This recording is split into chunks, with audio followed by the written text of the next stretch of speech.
Hello, you wonderful people, and welcome to another episode of Not Too Comic Book. This being a show where I talk about TV shows that are adaptations of comic books. For today's episode, I'm going to talk about the latest episode of Legends of Tomorrow. A lot of really interesting things went down in this episode, so let's break it down. Obviously, Ray's been thinking about what Damien told him last episode, and he brings it up to Nora, and she's like, we can kind of start kind of a family anywhere. He's like, yeah, but you doing what you need to do, you can't do it on a ship. And it's like, for him, it's like, now it's time. He's thinking it's time to kind of finally, leave home, leave the nest, that's been his home for a long time now. So, and obviously it's like, we're going to break the news to everybody, like go on one last mission together. I thought he was going to keep that to himself, but it's like, no, he got ready to tell everyone. I love literally everyone's waiting outside the bathroom because they have to wait for like Zarya. Apparently there was a bathroom scheduled, but Mick burned it up. So I love that after like Zari kind of does her own thing. And so literally everyone's outside waiting on the bathroom. And it's just like, Ray's like, well, me and Nora, we've got some announcements to make. And it's like, Mick is like, you're leaving. And they're like, wait, what? How'd you know? It's like, yeah, you two just got married. So of course you're going to, want to move out. Also, I heard you two going at it like jackrabbits. And Nora's just like, oh my God, because she's so embarrassed by it. But everyone else is like, oh, congrats. They're like, oh man, that's great. How are you going to tell Nate? Tell Nate what? And the entire episode, Ray couldn't tell Nate just because it's like, oh, this is my best bud. I can't tell him the truth. And I love that literally every time they get the opportunity to, because literally Sarah kept pitching up some segues and be like, oh, speaking of moving, got something to say, Ray? And he's like, no. And then even at one point, Gideon sets him up for a segue and he was like, and I love that, like, they're like, all right, Sarah, you give us, one of your like send-offs, when it's time for a mission, and she does something in kind of a British accent, and just Nate's like, that was terrible, and Constantine's like, borderline offensive. I'm surprised Charlie didn't say anything with her British accent too, but I guess because that's just not what she naturally sounds like, so she didn't take as much offense to it as Constantine did. I love it, or like her terrible send-off, because usually they're pretty gnarly and pretty cool, but like that was just like, that was so rough. I love it. But the fact of the matter is they're going back in time. I call it like the rabble rousers. I guess I kind of call them. I guess they're actually like the kids of the if we look at the legends as kind of like kids, we're looking at like the rambunctious kids because it's Nate, Constantine, Charlie, Behrad, Ray, and Mick that went to kind of deal, because it turns out, Charlie's best bud is Shakespeare, because basically they went to Shakespeare like a couple days after she gave him a part of the loom. I was wondering, why didn't you shapeshift in the way you looked before, because I'm assuming you didn't look that way, but I'm wondering, like, I guess it's like you don't want to kind of screw things up timeline wise, but also it's just like, honestly, it's meant to be something where it's like, because at first they're trying to decide what to do, because it turns out like he has writer's block, which is interesting because interesting in the grand scheme of things, just because Mona has popped up and coming. I'm like, Mona, and she's happy to see Mickey. She's like, permission for a hug, and he was just, and she's like, oh, I'll take that as a no. But she found out about like, oh yeah, like everything's kind of fine. Like she came for more inspiration from Mick for the Rebecca Silver books, and it's like, yeah, there's this like troll hating and stuff like that, and Mick was like, forget about her or him or whoever it is. It's like, it's not worth going down that route or something like that. It's like, oh, you're trying to like avoid that. I was curious why. I know why, but I just thought that was so interesting because I'm sure she's thinking why. But I also love at the same time, like, it's like they're trying to scare Shakespeare into giving them the thing, and I love that they're just banging on the table.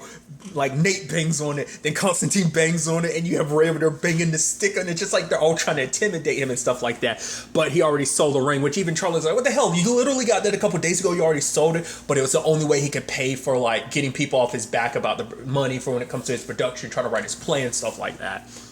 But I love that, like, all right, we got to orchestrate a plan and everything, and it's like, because Ray doesn't want things to end simply. He wants to kind of come up with some grand plan. And Nate comes up on, it's like, oh, we're going to drop down. And it's like, Ray's going to drop down. But somebody, it's like, yeah, and then we're going to high five. And then Ray's over there, and he's like, oh, what's up? He's like, no, it's just such a beautiful plan. And Nate's like, no, I'm kind of getting teared up about it too. And then they're going to flip, grab him, and steal the ring.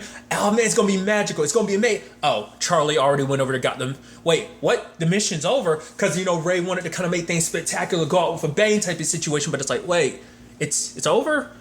But then it's like, yeah, you got to be moving on. It's time for you to move out, isn't it? Right? And he's just like, yeah, back to the honeymoon and all that. It's like, oh, what? You're going on a honeymoon? He's like, why didn't you tell me? We're going to party it up, give you like a bachelor's party and stuff. I love that. Another side of this is obviously we have a book club meeting. It's like, dude, because that's why Mona's actually on the ship, because book club is being brought together, and it's just like, I love it and everything. And they're inviting Zari to book club, but you're like, yeah, book club isn't just about book club reading books. It's about kind of, dealing with stuff. And she's like, oh, I forgot, like, it's like, oh, how can you, what was it? So like, open up about stuff, and it's like, and like, help each other through stuff. And she's like, and Zari's like, oh, like a cult?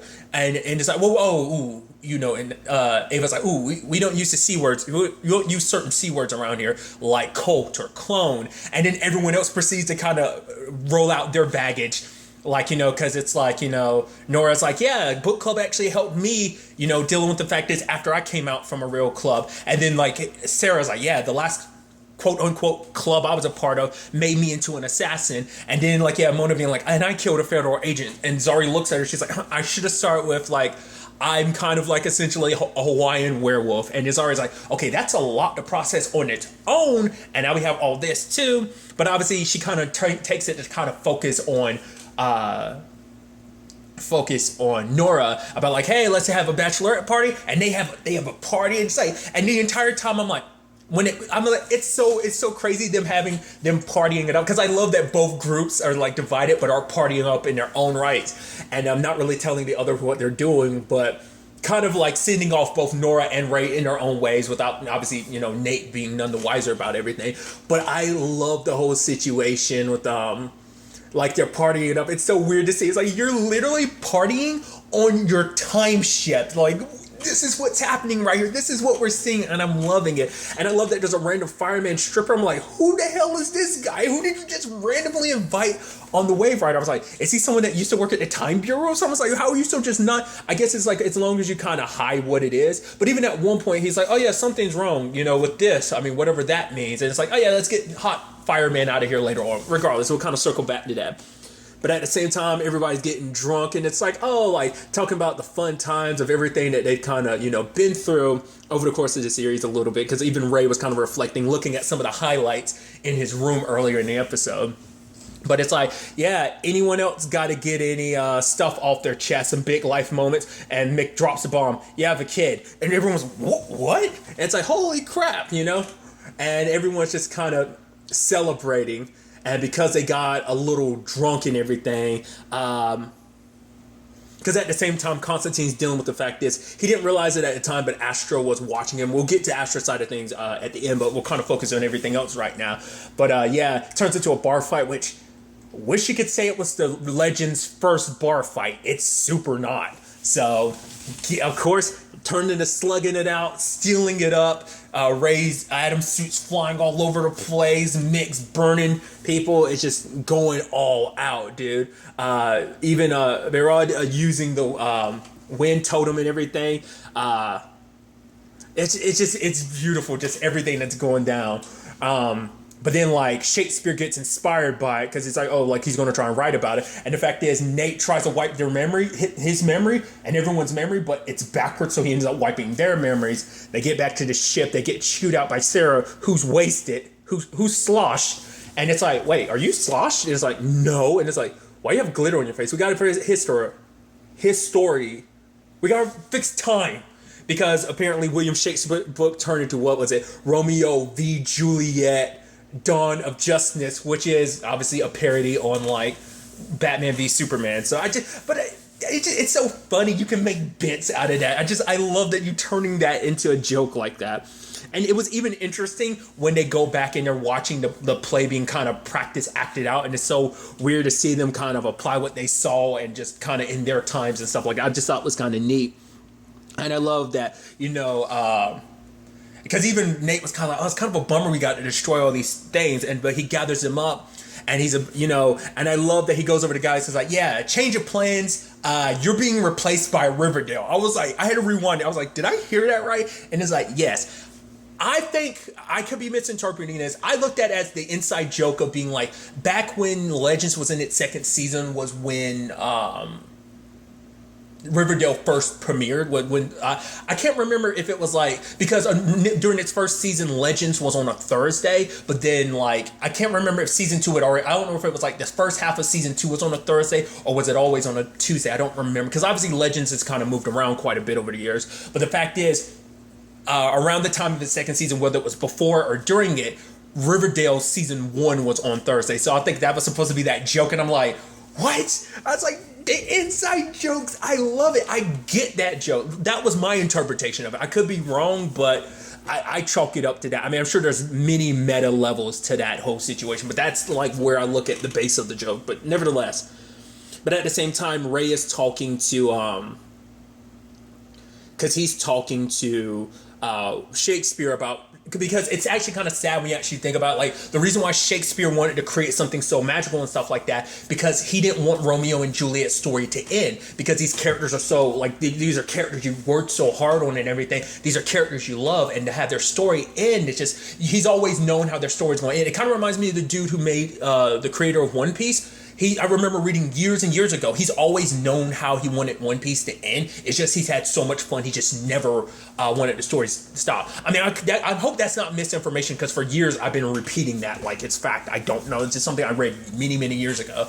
And I get it. I'm one of those people. I never want anything to end. I'm one of those people that just, I have a hard time, like, I don't want to ever let anything go, you know? So I can understand that. Because obviously, like, you know, it's a situation of, you know, because Ray had just had that conversation with Sarah about, like, why aren't you telling Nate? It's hard to kind of, you know, because Nate's his best bud and he's afraid to kind of tell him the truth, because, and he ends up talking about it. It's like, yeah, I get it. Like, endings are scary, but like things change, you know?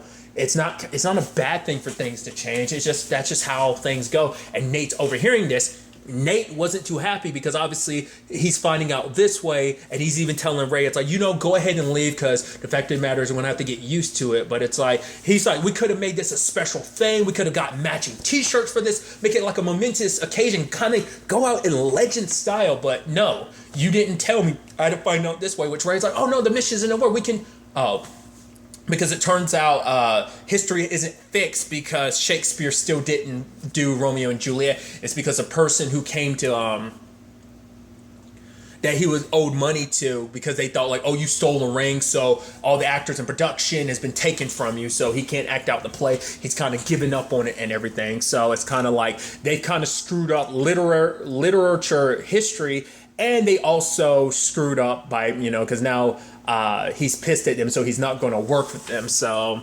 but, you know, it ends up being, you know, Sarah talking to Nate about the whole situation, about, like, why did you kind of get pissed at, you know, and it made him kind of realize, like, she's like, I get it, because, you know, I'm going to miss, you know, having Ray around too, like his endless optimism, him coming out with plans that seem crazy but they somehow work. So in this moment, she decides, you know what? Because you know, we're gonna do a plan that would be like Ray's. So everyone is going to be playing a part in Rome. They're going to put on the production themselves, which is so interesting because you have to watch it. Once again, I love it when actors have to act. Like when you're an actor in a show, you're already acting, but you have to act like you're acting, and they have to kind of go. I mean, I think it's also because I think you're a little more exaggerated, which I'm no offense to any theater actors, but I think you have to kind of like, you have to animate more with the theatrical, like a theater performance, I think. I mean, I'm not an actor. I'm not well versed in that world, so I could be talking right out of my ass. So I don't know shit, right?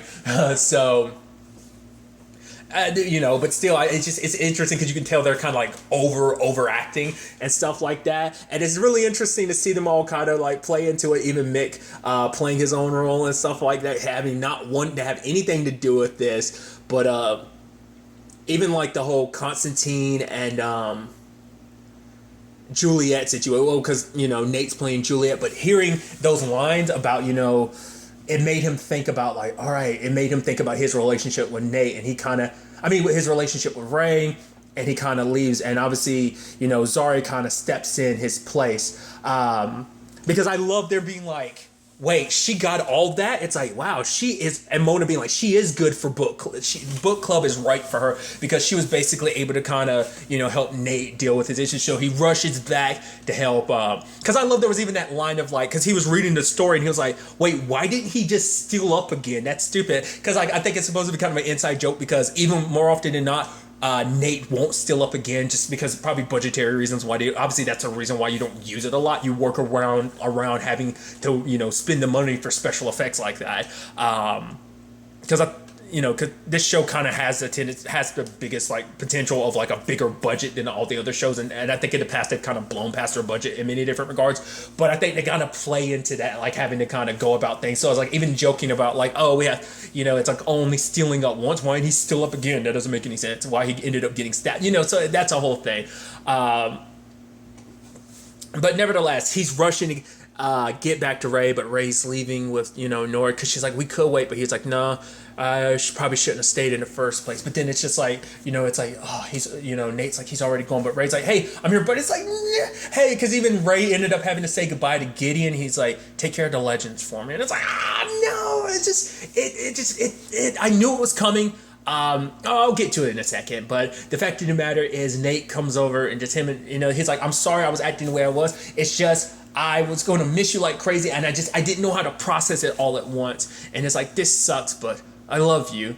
And Ray's like, this does totally suck. I love you too. And then like they hug. I'm like, bro, man, bros. I was about to say bromance, but I was just like, I'll chant bros instead. But that's like, best buds, dude. I'm like, no. But this is what I was talking about last episode. If you were unaware, I only knew this because prior to the season starting, I think an article randomly like popped up on my phone about Brandon Routh and Courtney Ford leaving the show. So I kind of knew this was coming already, but I wasn't expecting it this soon. I thought like, it'll probably be at the end of the season. Like I didn't expect, the moment Damien brought that up, I was like, but I thought it'll trickle out, and it's like, and they'll leave. I didn't expect them to leave the next episode, dude. I was like, no, it's crazy because when you actually think about it, it's like, that's one less OG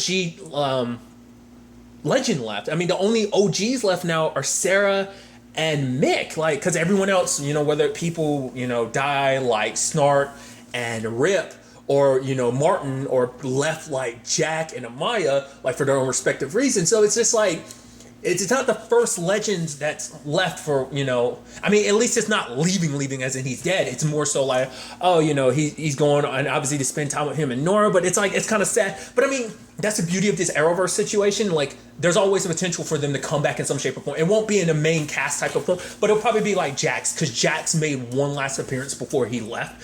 So it might be in that same regard, but it's still just kind of like, it's kind of a bummer. It's actually interesting timing because I didn't read too much into the article, but I did read something that popped up on my phone that basically talking about Stephen Amell never returning to anything in the Arrow. He's never going to make any special appearances in the Arrowverse going forward. I mean, granted, things could always change in the future, but I think it's just for him, it's just like he's walking away from this role. It's like this was the end for him. So he kind of had, the character literally got put to bed to a certain extent. So it's kind of like, I think, he played a character for literally 8 years. So I'm never going to fault someone for it. But I think that's the beauty of this Arrowverse situation. People can always come back some point later on, even if it's just like one-off appearances and stuff like that, But it's still just kind of sad. But at the same time, it's still a beautiful thing because you're like, Nora and Ray are going to be together. Because that's what I'm wondering. Are you going to see any appearances from them for the rest of the season? Or was this fully their exit? Are they never coming back to the show? Or will they make appearances later on in the season? Like, let us get to see, like, what they're fully up to and stuff like that. I don't know. Stuff like that kind of crosses my mind. But at least Nate got to say goodbye. And it's like, he's going to, miss having, like, and I love, like, Sarah being like, don't worry, I can always bro hug you. And Nate was like, yeah, it's okay. Yeah, Ray kind of sucked at bro hugs, when we first started, but you actually really, really suck at them. And it was like, oh, dude, it's so crazy. And then Mona showing up and talking to Mick about the whole situation. About like, it's like, shouldn't you go see your daughter? And it was like, what? I was like thinking to myself, I was like, how does Mona know? And she was like, book club. I was like, right. Zari opened up about what she found out about last episode. Right. And, Mick is trying to protect her. And Mona's like, protect her from what? And he shows the scars. He's like, dad's being good doesn't run in their family, so he's worried he'll do the same to his daughter. But Mona talks about the fact is, but you were there for me, so you helped me out, and you were good for me, so I know you do the same for him. I was like, oh, that's super adorable. And Mona's like, going for a hug, and he's like, ugh. And she's like, I'll take that. He's like, yes. And she hugs him, and I'm like, God, this is so adorable. It's like, oh my God. I can't wait to see Mick interacting with his daughter. That's going to be awesome. What's that going to look like? Papa Mick Rory. That's idea I thought you probably never would have thought possible, but to think that's hell, there's just so much interesting stuff about that. But circling back to the situation, this might be Ray's exit, but it doesn't mean we're done with Adam. If you're familiar with comic books, you might get what I'm talking about. But the fact of the matter is that Adam might return in some shape or form. I'm curious to see, because they've set stuff up without spoiling things. They have set it up for a future Adam. I didn't know that until I was randomly watching something and someone referenced something. I was like, oh, so that's what that... Okay, like I said, for anyone that doesn't know, I'm not going to spoil it, but they have already set that up in the Arrowverse of like a potential new Adam. So I'm curious to see how long it's going to be before we get to that point. I'm curious. I'm sure that's going to depend on how that might be something. Maybe they'll deal with it immediately, or maybe that'd be something they actually never tackle. They might not ever try and find a replacement for Ray. Maybe not. It's going to be interesting to see what they ended up doing. I'm interested to see. But along with all this, it's like they finally got the ring. Well, it's a piece of the loom, but it's meant to look like a ring because, like, Charlie's like, if I showed you what I really look like, it'd basically burn your eyes and basically blow your mind and kill you. So the same thing for the loom. It's so its true form is so unimaginable. Like, it'd be too much for your brain to kind of process what you're seeing. I mean, we're literally talking about something that's so cosmic, it literally rewrites history, rewrites a person's fate. But at the same time, we had Astra, because we actually found out earlier in the episode, she's basically called back all the encores, that including Marie Antoinette, which is actually very befitting, and I guess that's kind of the point we're making too, because by removing Maria Antoinette, you're also getting rid of, because she's played by Courtney Ford, so that's kind of, I think that also signifies we're probably not going to see her anymore, just because it probably is their last episode. Like I said, there's always a possibility for appearances. If they decide to, they might just be kind of like having a similar mentality as Stephen Amell, where he's just kind of done. I mean, like I said, it just depends on how they feel about the whole situation, Obviously, I wish, Brandon Routh and Courtney Ford nothing but the best, in their future endeavors, like whatever, shape or form that might be, so, which is even sadder too, because I guess maybe that's why they let Damien Dark's character play out the way it did too, just because it's like, because his ties to Nora won't be there, because Nora won't be in the show. Maybe that's why they kind of also set things up like that. I don't know. It's just kind of an interesting thought to have, but, it's interesting, like, kind of talking about this loom. Well, I'll go back to it. Astra was talking to the lady, and the lady was like, oh, like, you're going to let John undo everything? Like, the fact is, I'm like, that means if he undoes everything and brings your mom back and everything, that means you never come here and I never find you. And she's like, oh, but you're family to me too. And I'm like, that's interesting. So she's like, basically your hell mother? That's interesting. But basically, it's like, oh, you need to find out what John's really got, because it's like, whatever it is, you can take advantage of yourself. And she ends up finding out it's about the Loom of Fate. And then she explains to Astra what the Loom is, that you can rewrite someone's history. But it's like, will you really trust someone like John Constantine? And I'm like, but the moment she starts talking about it like that, I kind of got this inkling. They didn't talk about it, but I'm like, you're one of the Sisters of Fate, aren't you? That's who you are. Because they don't really go into explaining who she is. I'm like, it seems like she's old school hell, so I'm assuming you've been around a while. I was like, you've got to be one of the Sisters of Fate, which must mean that the other two, like the two other sisters, like kind of had a beef and they kind of split up. One ended up in hell, one ended up somewhere else, and obviously the other being Charlie. So like, I'm curious to kind of dive into that, especially because it's so interesting, because Constantine is so all about like, oh, I'm gonna use this, this is my mission, but Sarah reminds him, it's like, no, this is our ship, so this kind of goes by my rules. So the fact of the matter is, when it's all said and done, we're gonna kind of go by her play on the situation, because John is so obsessed with completing this that it's just like he's gonna be kind of blindsided, I guess, when Astra strikes. I'm curious, is it going to be a situation of they're going to just wait for him to get all the pieces together? Because I'm assuming that'd be the easiest way. So, I don't know. Either way, that's definitely going to be, interesting in the long run. Also, the whole book club situation. I'm assuming we're probably going to see more of Zari participating in that because I think, there's still like some underlining stuff. What I was wondering though is while Nate and Ray were having their send off, like obviously Zari and Constantine kiss, and part of me is like, is that going to turn into something? Probably not. I mean, granted, they're both single. That turned into a whole complicated mess if it turns out like Nate finds out about that. That turned into a complicated. We see an instance of something in the next episode. I skipped over because I was trying not to look at previous to the next episode, but I didn't quite catch what went down, so I don't know what to make of that. But I just think it's interesting. I mean, obviously it's meant to be the play playing out while a real life version of that is playing out, where like it's like, oh, these two star-crossed bros having to kind of say goodbye essentially, so. I don't know. Like I said, it's a very nice and beautiful send off. So just a very like beautiful and heartfelt episode. Basically going out in Legend style anyway. So like I said, it's very sad to kind of see both Ray and Nora go, but also to think like, hey, they're gonna be out there. She's gonna be helping kids, and they're gonna be working together like that. It's a beautiful sentiment. So. And I didn't even talk about it, but the fact is all of them, gathered around because none of them could sleep because now that Ray was gone, and they're, it's like, it turns out Mick was already awake, but then everyone's just waking up and they're just sitting around the table. They're all drinking some of his green tea, just kind of their way, because Ray kind of basically, the lessons that he's basically passed on to all of them. Because despite everything, like, let's not forget, they set that up at the beginning, like, Mick and Ray, him and Haircut, that's always been an interesting dynamic those two have always had. And, I think Mick is going to be, is saying goodbye to people. It's never the easiest thing for him. So, I don't know. Just ending them all drinking it and Zari being the only one that's like, actually, it's good. And everyone else is kind of, it seems like they're getting the bubble guts from it. So, it's just, once again, ending in, legend fashion, so. Sadly, we're going to have to be waiting a while for the next episode because Legends is going on a bit of a break and won't be coming back until April 7th. So do keep that in mind. But really, that's all I'm going to talk about. Until the next time we meet, be happy, be safe, live life to the fullest, and enjoy it. Good day and goodbye.